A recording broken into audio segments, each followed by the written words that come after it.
बोलू. Harshad Pandit, thank you. 40 rupees. Usman is live.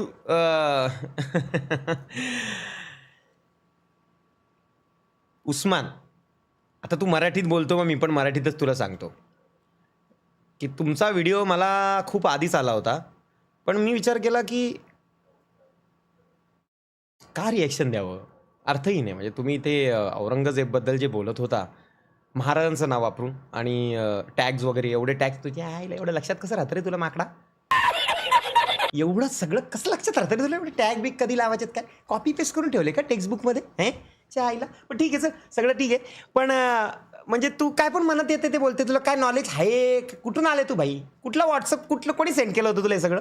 Aurangzeb चांगला आहे, त्यांनी असं केलं, त्यांनी तसं केलं, त्यांनी काय, अरे आईच्या गावात काय केलंय त्यांनी, तुला काय कल्पना आहे? जरा वाच जाऊन माकड तोंडाच्या, तूच वाच.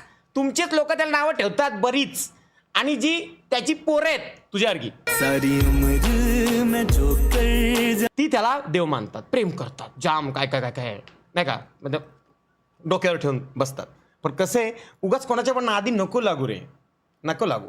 कसे अखंड भारताचा मालक आहे तो, तडपला रे, लेणकार का तडपला रे तो, नाही करू शकला इथे काय.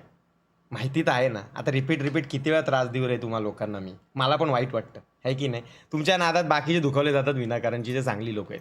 तर मुद्दा काय उगाच नको ना, मतलब काही पण नको भेटवाय. तू मला शिव्या दिल्या वगैरे ते चांगलं आहे, मला काय एवढा प्रॉब्लेम नाही त्या शिव्यांचा. मी नॉर्मल शिव्या खाऊ शकतो या ब्रो, चिले यार. पण हे सगळं नको करू. चालले तुझी लाईफ ती चालव ना, दुसरं नॉर्मल टॉपिकवर गेम खेळ, मस्त दाढी विडी दाढी कर, माकड दिसायला लागले भाई. प्रॉपर दाढी कर अशी मस्त, अशी इथून अशी कटिंग बिटिंग, काहीतरी आंघोळ पण करत जाणी रोज 2 टाइम तरी. आणि तू बांधिलकी फॅमिलीमधला नाहीये, तुला बांधिलकी फॅमिलीमध्ये मी कधीच घेणार नाही. अशी माकडं मी बांधिलकी फॅमिलीत घेत नाही. आमची बांधिलकी फॅमिली खूप वेगळी आहे. ते थोडेसे ना मान ठेवतात म्हणून ते आले नाही, आणि त्यांनी विष अजून ओकलं नाही म्हणून तू वाचलंयस. तर हे सगळं करू नको प्लीज, ठीक आहे ना. पुढच्या वेळेस असा चुकीचा काय व्हिडिओ पडला, चुकीचा एक शब्द जरी पडला, तर तुला तोडू व्हा, आणि असं तसं नाही तोडू, वकवू. आणि हां, मला ते ऑफलाईन भांडणामध्ये इंटरेस्ट नाही सध्या. मला तेवढा टाईम नाही आहे. मला कामं खूप असतात लाईफमध्ये, खूप पुढे जायचं आहे, चांगली कामं करायची आहेत.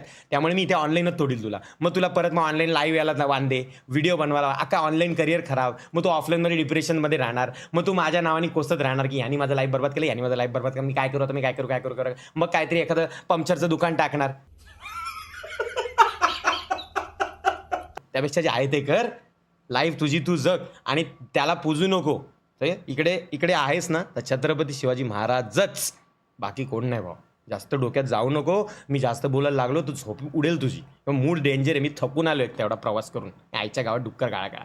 ठीक आहे, एवढेच माझे शब्द होते, हे शेवटचे शब्द आहेत. याच्यानंतर काही वाईट नाही बोललेलंच चांगलं आहे. तुम्ही आदराने सांगतो तुम्हाला, कारण मला मी शिव्या खूप घाणेरड्या लेवलच्या द्यायचो, आताही देतो, पण ऑफलाईन देतो मित्रांसोबत. बांधिलकीवाल्या शिव्या नसतात त्या, म्हणजे व्हेजिटेरियन शिव्या नसतात त्या मित्रांच्या शिव्या असतात. पण आम्ही असं कोणालाही कारण नसताना कधी शिव्या देत नाही. त्यामुळे, आणि मला असं वाटत नाही की तू शिवी पण डिझर्व करतो. सो नको आहे सगळं करू. तुम्ही तुमची लाईफ जगा, आम्हाला आमची लाईफ जगू द्या. आमच्या पर्सनल लाईफमध्ये जाम वादळं चालू असतात, तेच आम्ही जरा एन्जॉय करतोय. तर तुम्ही तुमची लाईफ जगा, ठीक आहे. जय श्रीराम भाऊ, काही विषय नाही.